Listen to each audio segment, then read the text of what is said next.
Together we learn, together we grow, together we heal, together we flow. Be cool, every teacher, every school. Be cool, every teacher, every school.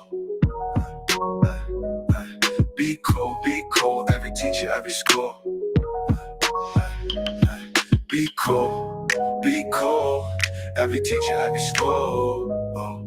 Be cool, every teacher, every school.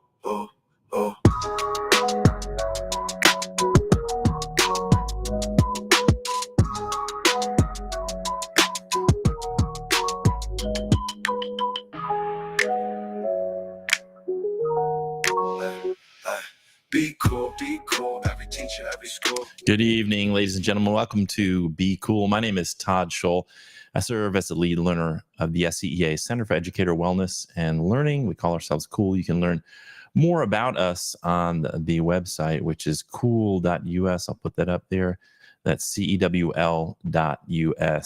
Welcome back. It's been a little while since we've had some live streams, and we had a couple of wonderful mindfulness retreats with educators from South Carolina in June.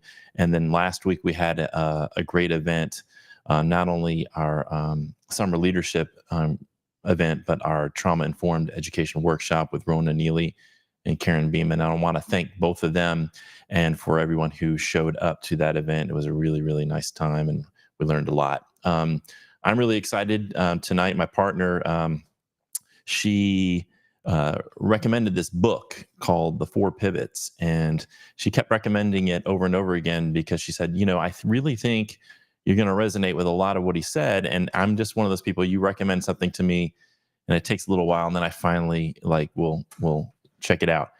And I'm so glad I did. It's an incredible book. The author is the Jerome T. Murphy Professor of Practice at Harvard Graduate School of Education. His groundbreaking work on trauma, healing, and the empowerment of African-American youth has earned him a reputation as an innovator, provocateur, and thought leader in the field of education.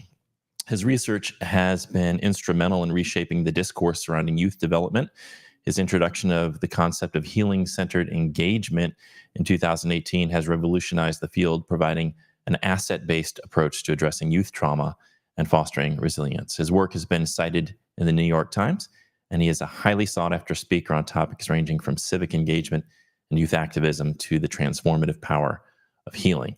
His contributions extend beyond his academic work. He's a seasoned nonprofit leader, serving as the co-founder and chief executive officer of Flourish Agenda Incorporated, a pioneer research lab and consulting firm dedicated to unlocking the power of healing and empowering youth of color, as well as their adult allies, to drive transformative change in their schools and communities. In addition, he's written numerous books, including The Four Pivots, but also Hope and Healing in Urban Education, How Urban Activists and Teachers Are Reclaiming Matters of the Heart, Black Youth Rising, Activism and Radical Healing in Urban America, Black in School, Afrocentric Reform, Urban Youth and the Promise of Hip Hop Culture, as well as co-edited the influential volume Beyond Resistance, Youth Activism and Community Change, New Democratic Possibilities for Practice and Policy for America's Youth. He resides in Boston, between Boston, Massachusetts and Oakland, California, and continues to drive transformative change in education. His relentless dedication to empowering marginalized youth and creating inclusive spaces for healing and growth is truly inspiring. To learn more about his impactful work, you can visit his website, ShawnGinright.com. So without further ado, let's bring on Dr. Shawn Ginright. How are you doing tonight, Shawn? Hey, Todd. How you doing? Glad to be here. First of all, is there anything that I did not mention in your bio that you'd like to share with our viewers tonight? No, I mean, that's it. I mean, I have two wonderful adult kids. I am empty nest-ish because they've left and kind of come back, but that's about it. Thanks for that wonderful introduction. We talked a little bit before you came on, but a really cool local connection that I read about in The Four Pivots was your family, some of your family being from the Marion, South Carolina area, which is only about 45 minutes from where I am. Talk a little bit about that, about your connection to South Carolina. Yeah, I mean, it's a pretty fascinating story, man. My father and his father, which is my grandfather, of course, shared stories with me about how much land the Ginwrights owned in Marion, South Carolina. Uh, they used to have sheep and goats and all kinds of things. And my grandfather remembers actually being run off that land Mm, uh, as a child because all of his cousins and uncles owned land and owned that land. And so they were run off the land, and apparently it was taken or stolen or something. But I've been fascinated about actually getting the facts of and the more detailed information about that story and that land. So yeah. fascinating connection. I've never been there, but one day I hope to be able to go and actually we have a map of the land. Actually, my grandfather kind of mapped it out before he passed years ago. Yeah, it's really interesting. You mentioned the PD River, which I've been fishing on a few times. So really cool local connection, and I'm so glad we were able to connect, and you were willing to come on and share with us because there were so many things in your book, The Four Pivots, that I felt I just kept going, wow, like wow, wow, just so many ideas and concepts.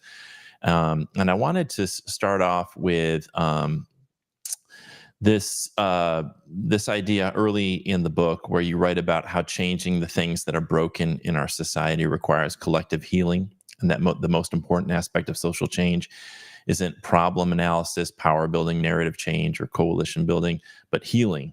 So for those of us in education, what does healing look like, and where do we begin with that? Well, in education, we've been so focused on various domains of what we believe matters in educational change, curricular transformation through SEL, school reform movements, understanding school funding formulas. All of that is important, but it also misses an important ingredient, and that is who are we? Who are the human beings that actually run and show up and are present in schools? Right. And oftentimes that question, who are the teachers, who are leaders, who are the adults in those spaces? It's like the assumption is if you create the systems and policies and procedures that the natural outcome is greater academic achievement. And we know that's actually not the case, right? Um, so for what this means for education is that oftentimes we believe that our external rewards, our degrees, our professional development and training, our certificates are enough to actually um, be transformative for young people. But that's not the case. The case is that we're all human, that we all are broken, we're broken, and we try desperately to hide our wounds. Mm, And in doing that, sometimes we reproduce the very policies and externalities in schools that we're trying to eliminate. And so in the book, what I call for in terms of our movements is not to abandon what we know works in terms of social change, in terms of movement building, not to abandon that, but to also pay attention to those aspects of our lives individually and collectively that are broken. yeah. And then it's only when we can heal that brokenness that gives us the power to see and do something differently. And so I call attention to that because the internal world, which are our lives, our wounds, our hopes, our dreams, are oftentimes not about social change and social justice. Right, right. I love the metaphor you've used, and I used it too. How we're almost like playing a game of whack-a-mole with the symptoms.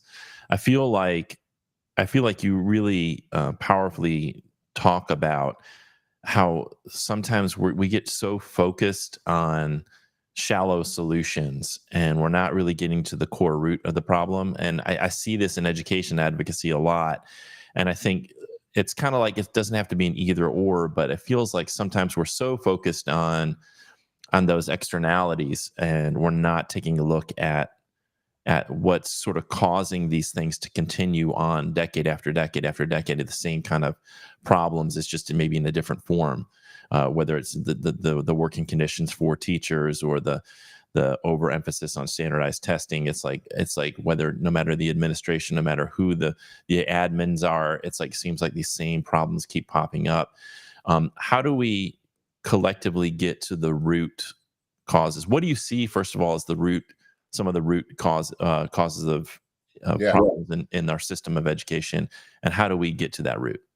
Yeah, that's a good question. I mean, I think there's a number of roots. I mean, I think that there are a number of roots. So I think first is that we haven't had an opportunity to humanize ourselves in systems. And what do I mean by humanize? What I mean by humanize is to create the conditions that allows for human flourishing in these systems. That our systems weren't built for that. And I liken it to, and I don't talk about this in the book, but I think this is a good opportunity to talk about that when we create systems that are geared for mass production and outcome-driven standards, which is what we have now, then we think that it's just putting together all the right inputs and we will get all the right outputs. If we have the right curriculum, the right teacher training, the right classroom, discipline, whatever those inputs are, it's supposed to equal better outcomes. We haven't seen that for the most part. And that's because I think we focus so much on the outcomes, but not enough on the conditions that produce those outcomes. And I like to use the metaphor of a gardener. Todd, I don't know if you have a garden. I have a garden, right? But if you had a gardener, what a gardener does, and if you think about a garden in a greenhouse, right, grow tomatoes and flowers. When you plant those flowers and those tomatoes in a greenhouse, what a gardener does is get very curious, not on the outcomes, but the conditions. They pay attention to the soil, the moisture of the soil, the amount of water, the amount of sunlight it gets. Because a gardener understands, if the conditions are optimal, the outcomes are inevitable. Right. I said again, if the conditions are optimal, then the outcomes are inevitable. But I don't think we do that enough in schools, right? And so we are, and so your question is, what is the root cause? So one of the root causes is our overemphasis on outcomes, or our overemphasis on the process, and not as much on those conditions. And those conditions also involve the adults in those environments. One of the greatest things that's lacking in our public schools are, what are the social systems? What are the systems of support to facilitate, nurture, and enhance the well-being of the teaching workforce? Right. Right. Teachers have to take a sick day, right? They have to be broken in order to go back to work and be effective, right? In other words, that the way our systems are created, it doesn't focus, or we don't have a way of really centering what it means to be human in these systems. So I think there's, I think I've kind of answered your question in two ways. One, overly focused on sort of outcomes and not as much on conditions. And then second, like, how do we actually humanize these systems, humanize schools, humanize these systems in ways that actually place human beings at the center?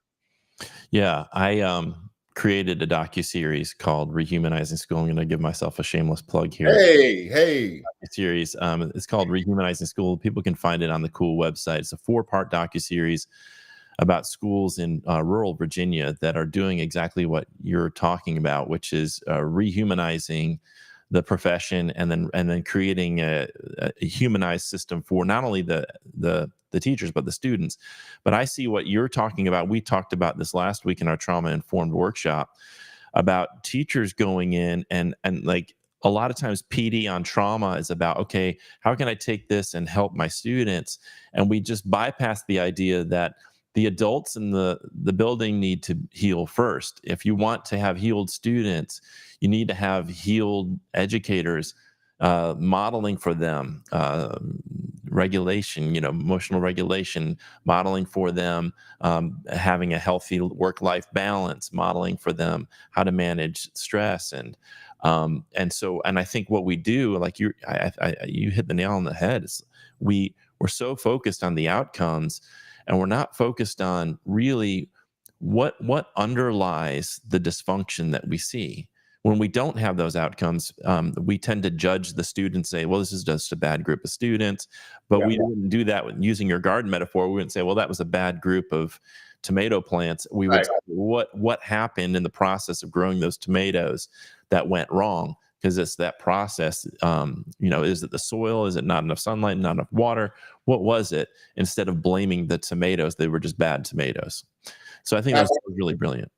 Yeah, for years, man, I'm not just a professor, but I've, practiced, right? And we have this, I created a camp, me and my wife created a camp called Camp Akili years ago. It's still around, and we're trying to scale it to other cities now, where we're working with teenage young people, African-American youth primarily, really trying to create those conditions in that container. What does it look like to create, you bring 75 young people from Philadelphia. We're in Philadelphia this year, Oakland, 75 young people who've all experienced some form of trauma. But we're not actually doing therapy. What we're trying to do is pay attention to the conditions, really building strong relationships with the adults, among themselves, and with those young people, how to create safety so young people feel safe sharing, creating a sense of joy and happiness and play. We saturate that week with the conditions that we believe make a difference. What is the result? The result is young people come out with community, connected. Young people come out saying things like, I've never told anybody this, but I've been holding it. And now that I've said it and I got it out, I feel so much lighter. And so there's ways that we could address trauma collectively that doesn't require sort of the myopic sort of therapeutic medical model that says that you have to sort of, go to a therapist. And I know some of your listeners are therapists and social workers. I'm not suggesting that we not have social workers and therapists. But what I am suggesting is that the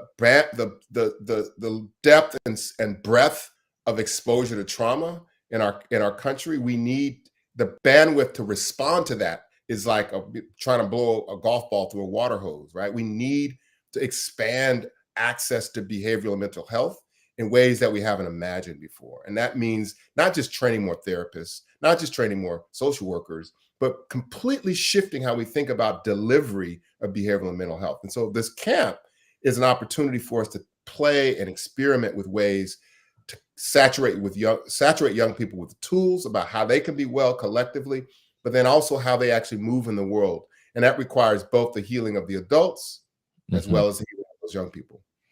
Yeah. So what I hear you saying is sometimes we're so focused on the brokenness and we're not balancing that out with, okay, now what does a healing space look like? What are the modalities of healing that we need to have in place for young people and for teachers? So instead of just investigating what's wrong, like creating what's right. Yeah, exactly. And no, I'm not, most approaches, in our trauma-informed lens, focuses necessarily on the thing that broke. You're depressed, you're anxious, and while that's important, we can also balance that with more asset-driven approaches, right? That's what healing-centered ways of responding to brokenness or responding to harm is. It's a much more asset-driven, focused on young people's identity, culture, and so forth.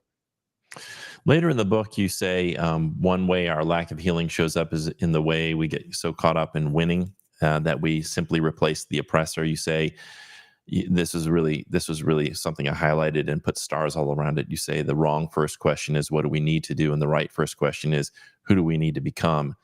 My question to you is, in a time when change and fierce advocacy seems so urgent to so many people in this election year, how do we get people to remember this wisdom? Yeah, good question. And actually, it's the Reverend Ben McBride. That's his quote that I used in that book. So I don't want to take credit for that brilliant. I think we have to be able to do both, Todd. Like I think we got to learn to do both. We have to respond to the urgency of now with the advocacy because things are broken and people are hurting. And this is why I wrote the book, is because we're so binary. We have a binary default that we believe that the only way to do it is this way. But what I'm calling for is, if you are a leader that loves justice, that means you have to do more than what anyone else has done, right? You have to learn how to respond to the urgency of now because of what's happening. But you also have to create the space to do the deeper reflection about who you need to become. Right. And I think that without the reflection about who we are and who we need to become, once you get clear on that, then you begin to advocate for different things. Right now, if you read in the book, in the problem to possibility section, I talk about, one of the greatest casualties of oppression is not blocked opportunities. It's not, poverty. It's not racism. One of the greatest casualties of oppression is the destruction of our ability to dream beyond it. And as a result, we can't even see another way. So what we do, because we haven't been able to dream and imagine beyond this condition, is the most courageous thing we can do is end, dismantle, reduce the suffering, pain, the thing that's actually causing harm, right? So it's necessary, but it's insufficient for the kind of transformative change that I'm calling for in this book. Right. Hopefully that made some sense. I felt like I was you did. One of the things I think is really tricky, I don't think social media is really good at, I think it actually reinforces, you talk in the book about belonging and othering in the end. I really think that it kind of reinforces us moving these polarities that we have, and seeing other people that if you don't align with my sort of dogmatic or orthodox view on something, then you're in that other group. And I feel like what that's done is taken some people who, we know that belonging and it, is a fundamental human need. They kind of move to a tribe where they feel like they now belong because they weren't accepted over here. And I think that's a mistake that sometimes we make, is when somebody doesn't align perfectly with what we view as orthodox and true, that we almost exile them, and then they go where they belong, and that has created, I think, has fueled some of this extremism that we're seeing. What do you think about that? Yeah, hopefully I'm not chopping up. Am I okay? Camera okay? Yeah, you're okay. Well, we oftentimes call tribalism, what I call tribalism, is forms of belonging, which is, I belong, but what you're belonging to is actually a form of tribalism. And belonging means that if you are actually practicing belonging, it means that you have a conscious effort to see the humanity in someone else or another group that is not like your own. That's belonging. Belonging is hard. Tribalism is easy, right? In trainings that I do, I ask people to go through a process of imagining their own tribe, right? Whatever your tribe is, right? Mm-hmm. And then I ask folks to think about a group of people that are completely the opposite of what that tribe is. It could be racial group, it could be religious group, it could be geography, whatever that group is. And then imagine spending a week with them. That's hard, right? That's really hard. So, but if we're gonna talk about belonging, that's the work of belonging, right? It's actually trying to see through, and it's hard. And the reason it's hard, Todd, is because I believe that my goal in this work of belonging and justice is to try to see the humanity, even if you refuse to see mine. Now that's hard. even if you refuse to see my humanity, I still have the responsibility to try to see yours. Now that's really hard work because of harm and all the things that Yeah. create.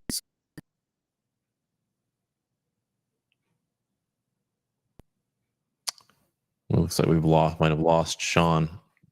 Okay, am I frozen? Am I here? You're back. Yeah, yeah. You may want to try logging off and logging back on, and I'll kill some time while you do that, because it did kind of like your voice and your video wasn't matched up exactly. So let's try it. Let's try that and see what happens. Okay, I'm on a Ethernet link here, which I thought was going to be much more stable. Okay. But I could try my Wi-Fi again. Try your Wi-Fi, and I'll bring you back on. I'll kill some time till you come back. Okay, all right. All right. Well, that's no problem.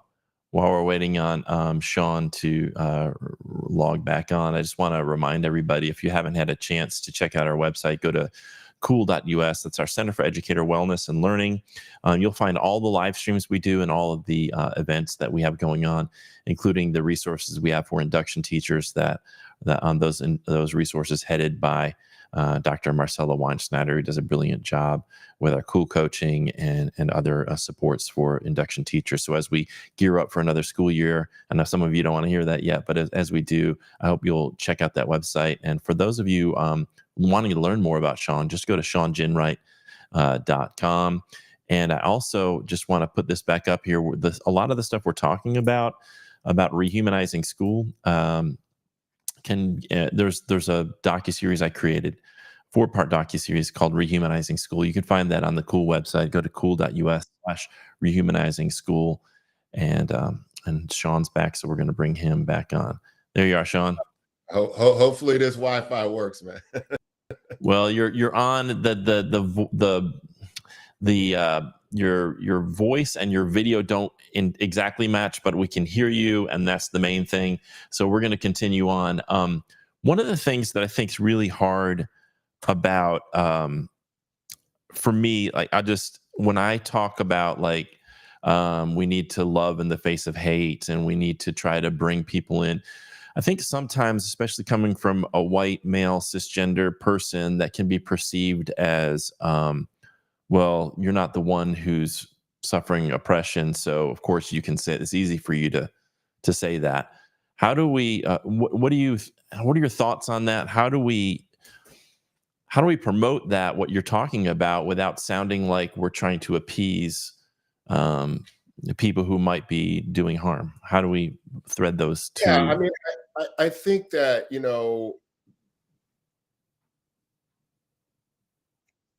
right, it's not one or the other, right? It's, am I there, Todd? You're there. Okay. Sometimes I was looking at your face, I'm like, oh, am I frozen again? I think we have to, and it's a slippery slope, man. Like I think the point that I'm trying to make is that oppression shapes and has an influence on those that are oppressed at the psycho-spiritual level. And we need to heal from that psycho-spiritual harm of oppression. And in the healing of it, we become something else. We're able to see a different world. And for white folks, I think in the similar way, it's not just an interrogation of your privilege. It's also an interrogation of how your privilege has harmed, and reconciling that. And in that reconciliation, the struggle of that, as opposed to just an intellectual exercise of my privilege, and the exercise of grappling with that, how your privilege is harmed and all these sorts, I believe that you become something else, right? And so it's not just the words, Todd, around like, yeah, I'm privileged and, we need to love everybody.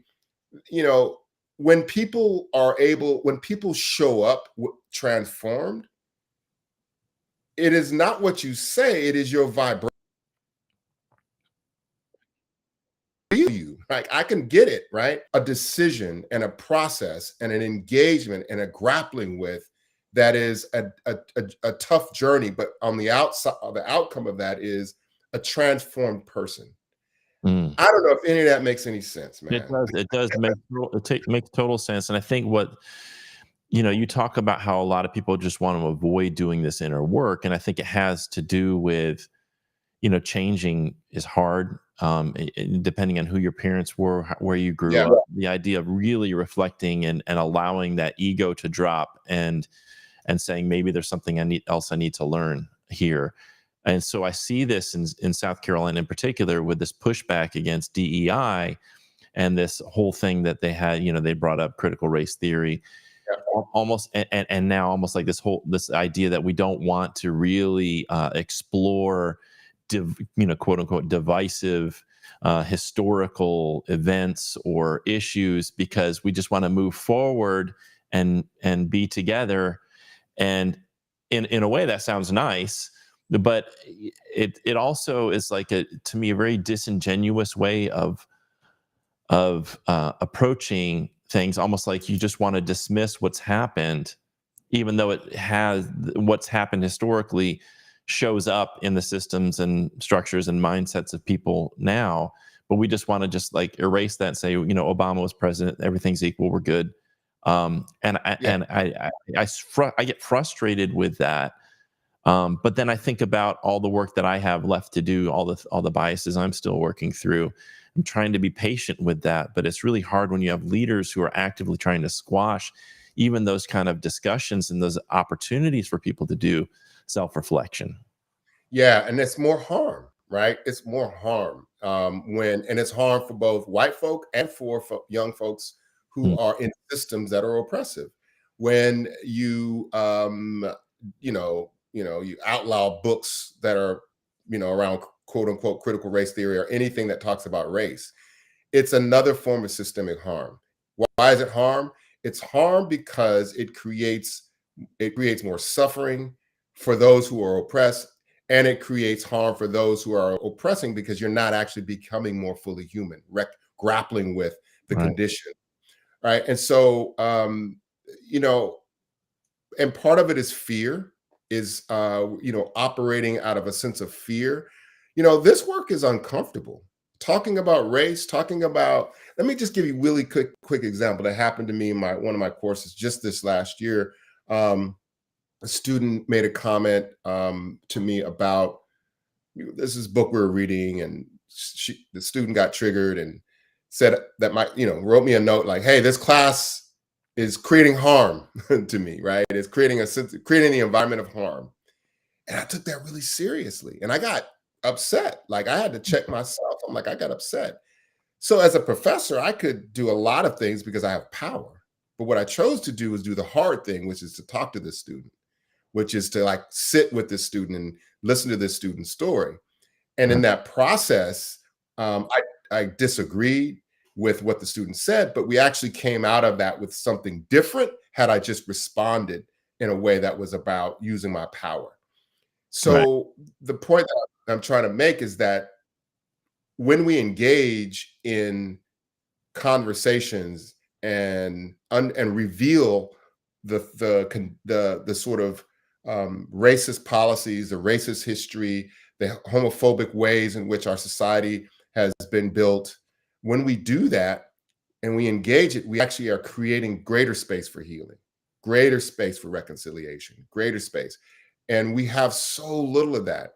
The more, and here's this, Todd, that my concern is that, our democracy is so frail and fragile, and it's like a yarn and a piece of fabric that's we're watching it unravel. Like as we speak, we're watching it unravel. Where are the spaces where they may exist? I just want to know where they are, where we're trying not to unravel them, right? Where are we having the spaces where a Black cisgender man can sit with a gay and lesbian community in North Carolina or in the Appalachian Mountains, or a poor white family that you know what I'm saying? I don't know if I'm making sense here, but where are the spaces where we're actually trying to see across difference and have conversations across difference? and actually to see Yeah. if we can actually do that. I don't know where those spaces are, but Yeah. schools hold that possibility. Yeah. And I feel like what's happening with schools is they're just saying, let's just avoid the controversy and not have the conversations at all. Let's not bring that up in the classroom. Let's just stick to the curriculum. And in terms of society in general, what I see is, it used to be, I noticed there were a lot of conservatives when I logged onto Facebook. There were a lot of conservatives, and we would have these kind of discussions. And then it kind of, I don't know when, 2019, 2020, it broke down. I don't know if they went to Truth Social, and now you have people going to Rumble and other people on YouTube. And there's like these dividing, and Twitter's kind of become a more conservative space, or X. And so I feel, but even when I go on to X, I'm seeing this tribalism play out, where I noticed myself after 2 or 3 minutes on X, I come away more angry. Yeah. It doesn't feel like there are healing conversations, and it feels like everybody just wants to avoid the conflict and just immediately frame the other side by its worst elements, or by its least wise elements, instead of steel manning what other people might have to say, let's consider that, let's have this conversation. It feels like we're not really listening to each other at all anymore. Yeah, it is hard. That's really challenging to have transformative conversations via these mediums, X and Rumble and, Facebook, right? Is it possible? Yes. But is it likely to have a transformative conversation? No. What I'm talking about is the space where we could sit with one another, Right. where I could hear your story, Todd, where you could talk about your mama or your daddy, right? Or you could talk about how you grew up, or your favorite food, or what your grandmama used to cook you, or why you used to get your butt whooped when you used to, whatever it is, right? Your story, when I can sit with you and see past what's in front of me and hear that journey that brought you to this, I see you different. Don't mean I agree with your politics. Right. So in the book, you probably read the chapter where I sat with the white nationalist. Was the hardest chapter by far to write, to hear to hear John talk about his self-proclaimed white nationalist ideology and ideas. It was hard, but I was challenged to do that because my wife said, you should do it. I don't do everything she said I should do, though. But it was enlightening, right? It was like, oh, I could actually sit and listen, and I could disagree, and we could disagree with one another. And it didn't change me, my politics, neither did it change his. Yeah. But there was a moment where he began to talk about how he felt when his child was born with her heart on the outside. She was born with a birth defect. Mm-hmm. And he almost was in tears, man. Because I remember, I know what that feels like, to have your child not well, right? Right. There's a moment where he was almost breaking down in that interview. I'm like, damn, bro, like I feel you. Like that's what he did, that was beyond the politics, right? Yeah. So, I don't know. I'm not trying to promote a kumbaya, like, let's just all get along, hold hands and sing, I'm not trying to do that. And I'm not trying to promote that that's the solution. But what I am convinced is that the spaces for us to be able to do that are very rare, man. And if we can create those spaces, that's the only thing that I believe that's actually going to strengthen and reweave this democracy. Yeah, I agree with you. And I think it's about, when I've tried to have those kind of conversations, it's really interesting. I've had, conservative folks on Facebook and, come out and attack me and attack the organization I work with. And I try to reach out to them and just have a conversation. And they immediately want to get into the issues where we're divided. And I said, can we just start with, do you like Star Wars? What do you like football? What can we find some shared humanity here, so we have some anchor points that we can pull on when we get to those difficult conversations. We can have a resource to draw upon that shows that we're not completely different. We're not like, I'm not from another planet. We just have different ideas. And the other thing I wanted to mention is, I really feel like what we've done is we tie tightly the idea to the person. and then we judge the person, rather than taking the idea and saying, let me judge the idea, but let me drop some of the judgment of the person and be more curious, which it sounds like you were, just have this curiosity about who this person is. Ideas are bad. Let me attack those ideas. I'm not going to accept those ideas. I'm going to work as hard as I can against those ideas. But if I negate your humanity, I think, like you said in the book, then we're adopting the sort of mindset of oppressors by dehumanizing. And what we don't want to do is, even if we were able to wave a magic wand and win all of these arguments, if we dehumanize people in the process, what are we actually winning? Exactly. We're not actually recreating. We're actually just reproducing the sort of architecture, right? We're just redecorating the room, right? That's what we're doing. We're redecorating the room because, dehumanization is written into the ways in which some of these structures are. And so winning policy wins. And so I don't want to suggest that we should not be fighting for better policy and so forth. Right. But again, that's only half the equation. That's only half of it. And so we have to be very mindful. And that's the hard work that I'm calling for, is like, how do we actually sit with and try to understand one's humanity in the face of dehumanization? That's hard, man. Mm-hmm. But I don't know any other way, right? If we don't do that, the consequences of that are what we see in some countries, right? Where we can, enslave, or here, where we can enslave Africans, we can dehumanize Native Americans, we can dehumanize Chinese Americans, right? Mm-hmm. We can easily convince ourselves that they are not worthy of my compassion.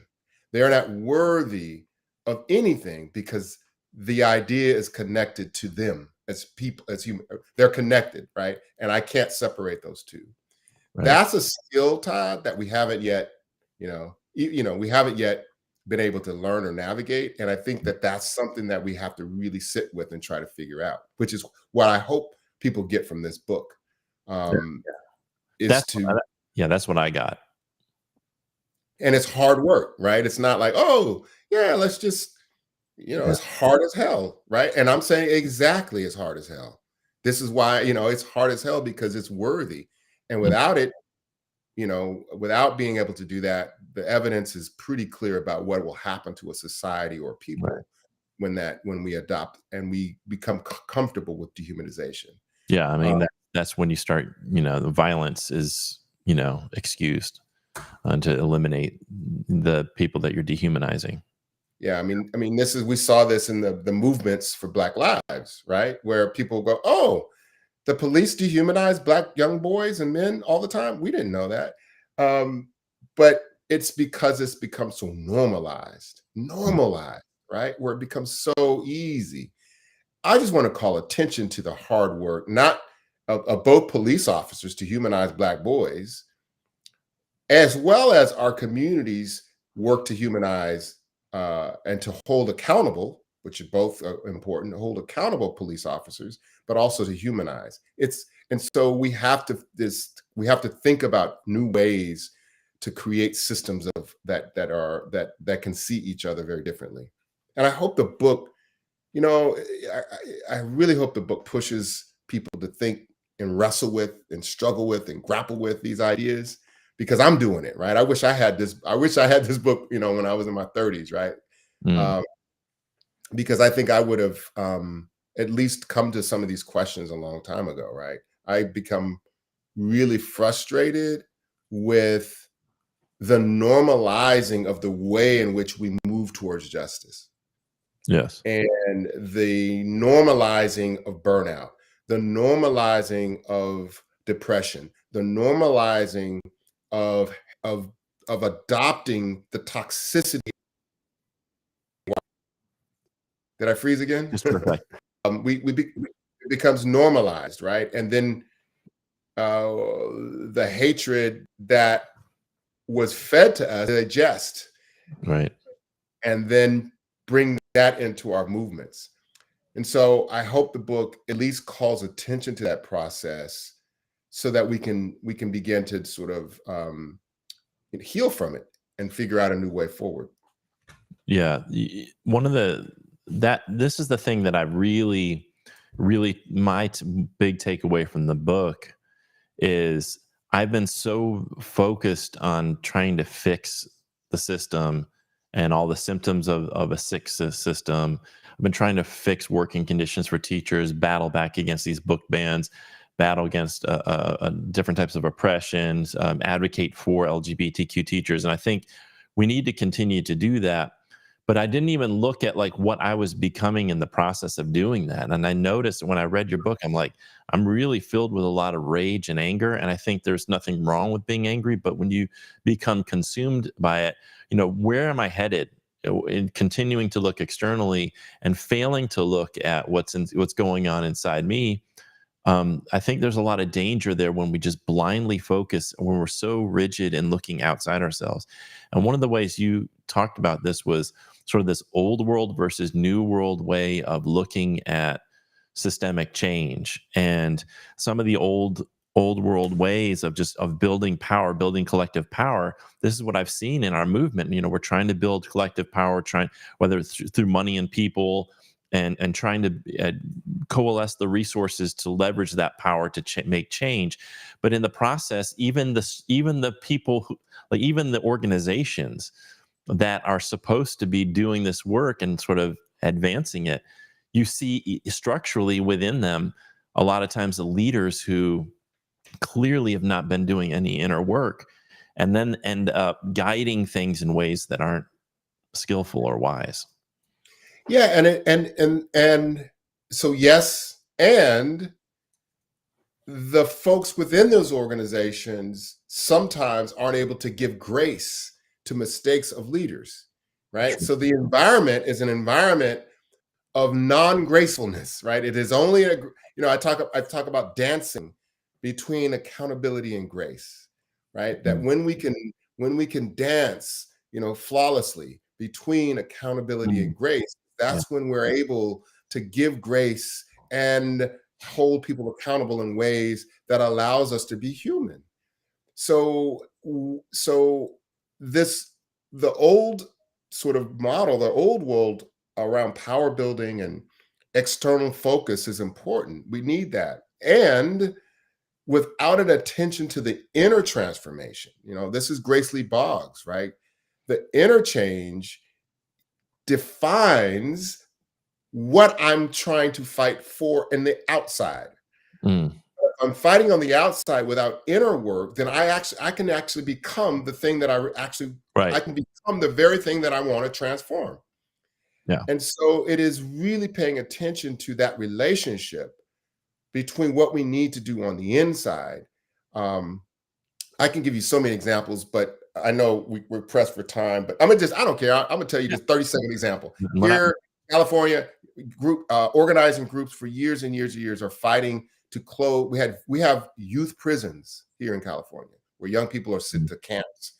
Costs billions of dollars for years. A lot of organizing groups were like, let's close these prisons for young people. Young people don't need to be in prisons. They need to be in other kind of facilities. Governor signed it. This is a couple of years ago and actually won, right? Like they successfully closed the youth prisons. Now this is billions of dollars. Some of those organizing groups found themselves going, what do we do now? What do we do now? We actually won, but we haven't reimagined what we want. We haven't actually dreamed of new systems because we're so busy fighting and ending and disrupting and trying to eliminate the systems that we have. We haven't had time to dream about the systems that we want. Right. Yeah, we work on deconstructing, but so then even when we're successful, so then what are we constructing in its place? I see that happen all the time. I see that in education advocacy, like, let's get rid of this policy. Okay, we're getting rid of it.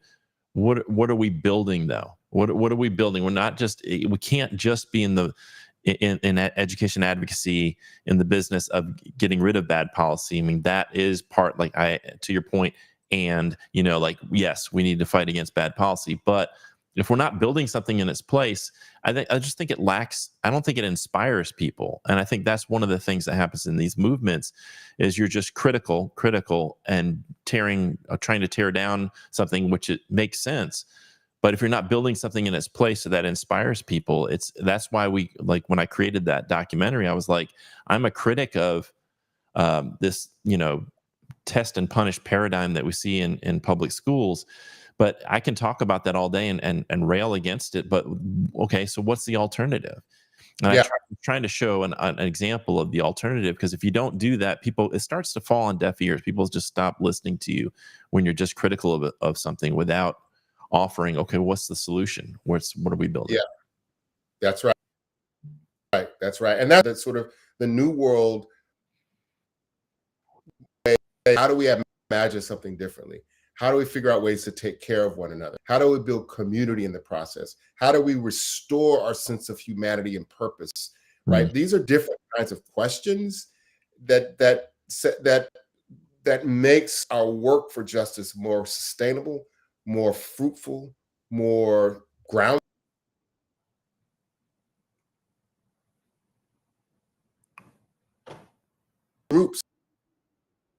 New groups that are advocating, saying new groups that are trying to, new groups that are using sort of new world are using these as the basis for their organizing, right? Yeah. Seeing and centering humanity, seeing and centering grace and accountability, right? Being able to be aware of that and how it shows up in organizations and movement work. I really love that, the dance between grace and accountability. And I feel like I dance between that within myself as well. Like, how do I hold myself accountable, but also give myself grace and find that balance? Because I notice myself, I tend to go into states where I'm just really hard on myself and pushing and self-critical. And then I notice giving myself grace. And then how do I find that, real balance between those two internally? Because that, one of the things I've noticed is how I treat myself tends to be how I then treat others. So if I can't find that grace and accountability within myself, then I'm probably not going to be good at dancing with that with other people. And we're really good, Todd. We're really good at accountability, but we suck at grace, right? With ourselves and with other people. It's good. Accountability, we're good at making sure we're accountable and others are accountable. Mm-hmm. But that over accountability without grace it's just adopting the same sort of framework of oppression that we're trying to fight against. And it's not easy, right? It's a dance. It's why I call it a dance, because you got to learn how to dance. You got to learn when to go from grace. You got to learn when to shift to accountability. You have to learn how to do both. It's the and learning how to dance with it. And when we dance, the dance is, it's a back and forth, right? You have to learn the rhythm of it and what feels right. And you have to trust yourself, right? About grace and accountability. I learned that with my own kids, right? And they're the great lesson when you have children, but you have to, they're children, so they got to give them room to make mistakes, but you also have to hold accountable, right? And so I try to practice that with myself, even in my own household. With my kids are grown now, so I don't do much of that anymore. But in the work that I do in my organization, I try to practice that grace and accountability with the folks that work for Flourish Agenda, and it's not easy. Yeah. One of the things you talk about too is how, I think the capitalist culture, and I want to come across as, Marxist, but in this capitalist culture, I think it facilitates this sort of frenzy that we are all in, and this sort of grind culture that we glorify. And I think that time to heal is sort of the prerequisite to heal. So a lot of people want to heal, but don't feel they have the time. And I think it's connected directly to this idea of just being in a constant frenzy. And part of that is the system, what it does to us. But part of that also, I do think some of us get so busy because it's a way to avoid doing that hard inner work. Can you talk a little bit about that, and also about what you recommend people, what are some practices people can do to heal? Yeah. Yeah. I mean, I think, the systems that we work in, and even in school systems, are saturated with frenzy. I mean, completely saturated with frenzy and frenzy culture. And that comes from, capitalist culture that values a human being, but what a human being can produce or earn. And so as a result of that, we've digested it and we've become comfortable with kind of frenzy culture, which is, I got much to do. I got so much on my plate. I got my to-do list. I got my things, we all kind of get in, we actually get some sense of validation of significance, that I matter. The more that I do and I accomplish, I matter more. Right. Yeah, you're right. Exactly. And so that comes from capitalist culture, that how we value human beings. So we have to learn how to disrupt that, about learning when to say, you know what, thank you for the invitation to join this committee, but I don't want to do that, or I can't do that, or I choose not to do that. Saying yes to yourself. What they say, saying no to someone else is saying yes to yourself. And that to recognize, I've talked to so many people that the greatest thing in that chapter is recognizing when I'm in frenzy. Like, a lot of people don't even recognize it. It's just like regular. It's just like a fish in water. Default state. Yeah. Yeah. It's just like, oh, this is it. And then, one week a year I go on vacation and I could sit around and respond to emails. Right. So it's become so prevalent in our society that we don't recognize it. So how do you actually break away from it? The first thing is recognize when you're in it, right? That's the first thing. Like, do I have time for myself? Do I believe that I don't have time? When you're in frenzy when you say, I don't have time. I literally have no time. Right. Now you are in frenzy. So I don't have time to do that. Now you're in frenzy, because you always have time. And I can go much further into this, but I don't have time to do it. See, I'm in frenzy. So one, recognize when you're in frenzy. Two, if you could just take the time at the end of the day to write down an inventory of all the things that fed you and all the things that drained you. What happened? Like, just take an inventory of that, right? And do that for a week. And then you begin to see your life sort of like, is most of your stuff draining? I had to go grocery shopping. I had this conversation with my husband. I had to, go to school and deal with the parents, whatever it is, right? Because so the inventory raises your consciousness and awareness about how you're spending your time.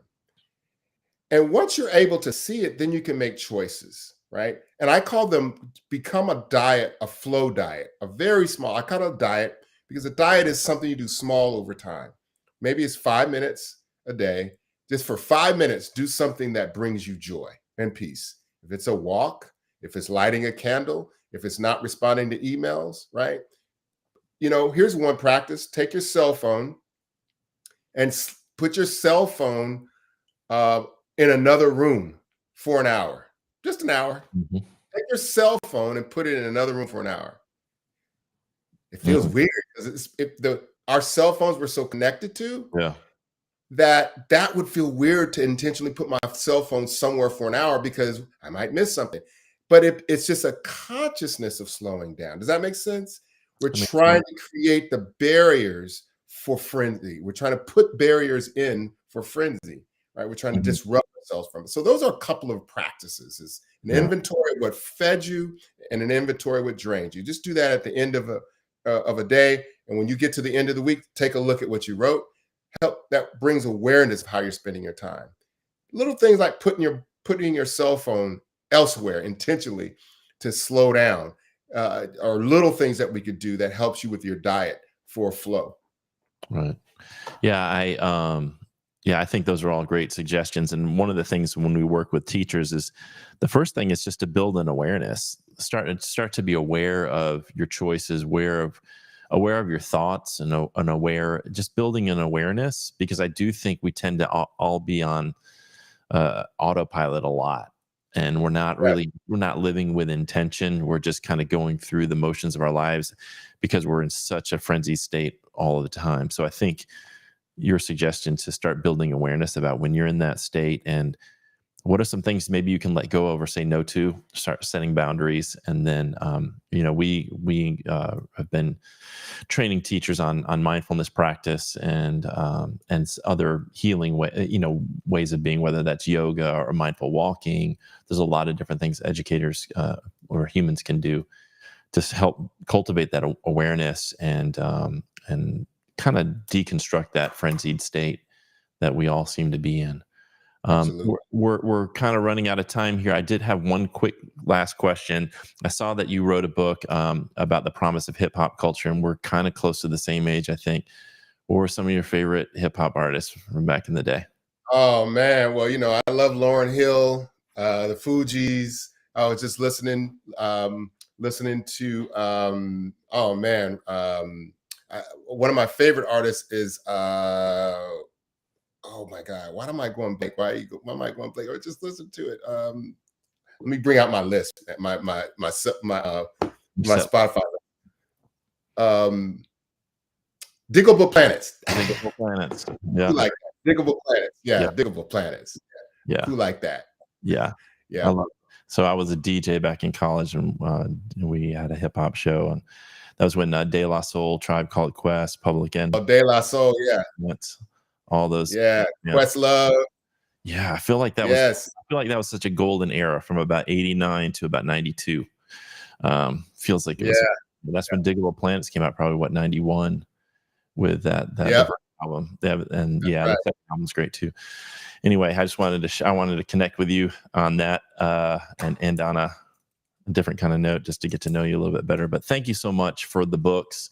Especially, I just want to hold this up for everybody. Go find this book, The Four Pivots, by Dr. Shawn Ginright. It's an excellent, really excellent book. I think particularly for those of us in this advocacy work, in this social justice work, it's such a powerful book that we need to read, so that our movements aren't built with wounded warriors, as you put it. And I think that's what's happening, is so many of us are wounded by the work that we're doing, trying to fix and help, and with positive intentions, but allowing the healing that we need inside ourselves to go undone. And so I just want to thank you for that, for the book and for your work. Thank you so much, Todd. Really appreciate it. All right. That was Dr. Shawn Ginright. Again, you can find out more about Dr. Ginwright's work on his website, ShawnGinright.com. He also has a website called flourishagenda.com. So just type in flourishagenda.com. You can read about that nonprofit that he runs as well. I want to thank him so much for his time. A couple of things coming up that I do want to promote. This Friday at Columbia College, we are going to have our Educator Health and Wellness Day. So it kind of ties into what we were talking about tonight.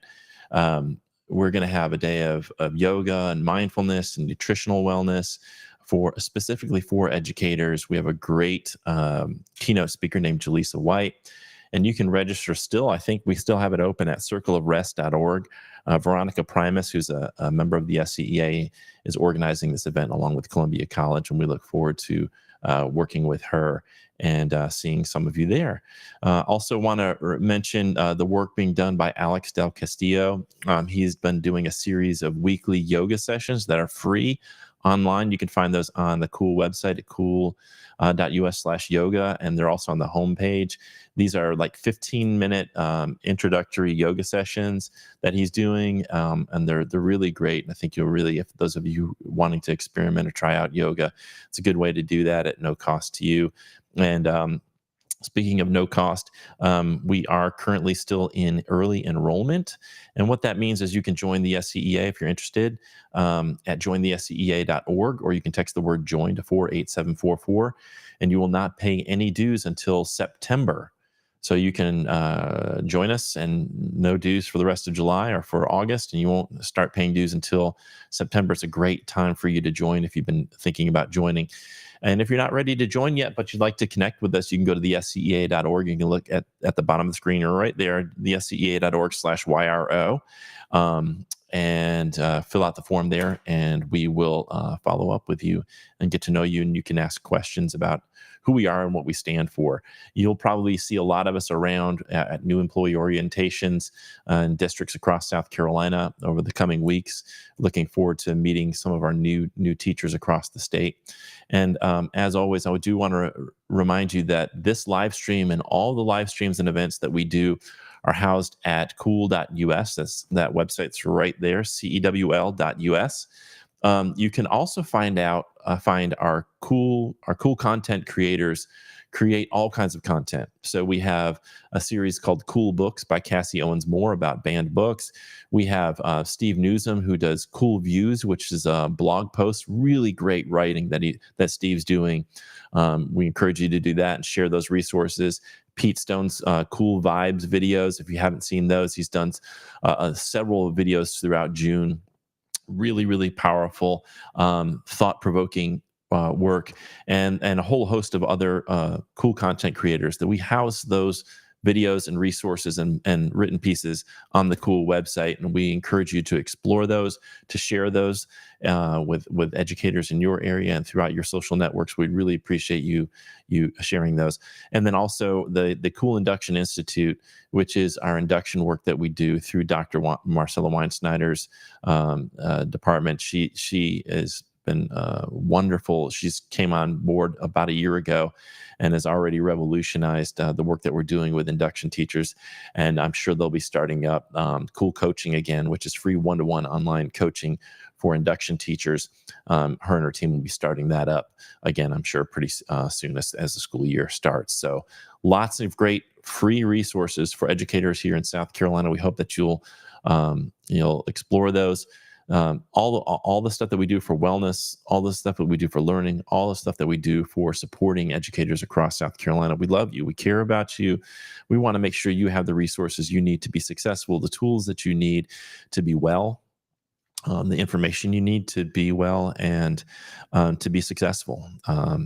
We need educators. We need great educators, and the SCEA is the movement for educators to join, and not just classroom teachers, but we are welcoming folks into our movement who are cafeteria staff, bus drivers, custodial staff, front office workers, admins. Anybody who works in a public school can join the SCEA and enjoy the benefits of membership and enjoy being a part of a movement that's trying to create the kind of schools that we deserve. And one of the ways we do that is what Shawn Ginright has suggested we do, and that is starting with ourselves, healing ourselves, so that we can create healing-centered spaces for educators and students. And it starts with us. It starts inside. If we start outside, we're missing a fundamental piece of what a movement needs to be, and that is a movement built with folks who have investigated what's going on inside them, have worked on healing those things inside them that need to be healed, so that we can create healed communities. Communities where people belong. And in a country that's becoming more divisive, and in a country that unfortunately is becoming more violent, it's absolutely a matter of urgency for us to start healing inside and create healing outside of ourselves through collectively healing as well. Thanks so much for Dr. Shawn Ginright for his time tonight. Thank you for tuning in. We hope to see you on the next live stream. We have something set up for next Tuesday. I'm not sure if it's going to happen yet, but we're hoping we're going to have a live stream next Tuesday night. We'll keep you posted. Until then, have a wonderful week, and thanks again to Dr.